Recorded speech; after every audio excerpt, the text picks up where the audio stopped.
In today's video, I'm going to teach you how to insert a checkbox or tick box in Google Sheets. We'll walk through the process step by step so you can quickly add checkboxes to your spreadsheets, whether you're tracking tasks, attendance, or anything else that needs a simple yes or no status. First, open the Google Sheet where you want to add your checkboxes.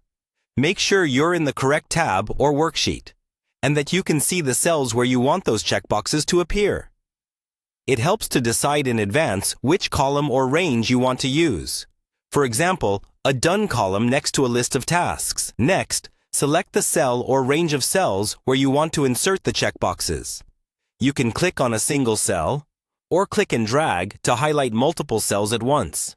If you already know you'll need checkboxes for a long list, it's usually easier to select the entire range now, rather than copying and pasting later.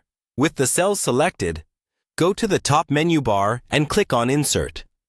In the drop-down menu that appears, look for the option labeled Checkbox. Once you click that, Google Sheets will automatically insert a checkbox into every cell you selected. You should now see an empty box in each of those cells. You can click any checkbox once to check it, and click again to uncheck it. Behind the scenes, each checkbox is actually storing a value. When it's checked, the cell is treated as true, and when it's unchecked, it's treated as false.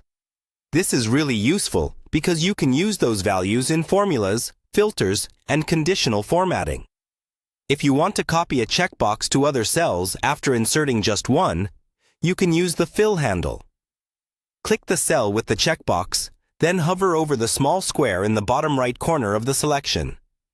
When your cursor changes, click and drag down or across to fill additional cells with the same checkbox setting. You can also combine checkboxes with formulas to make your sheet more powerful. For example, you could count how many tasks are completed by using a formula that counts how many cells in your checkbox column are true. Or you could use conditional formatting to strike through a row whenever its checkbox is checked. And that's all you need to insert and start using checkboxes in Google Sheets.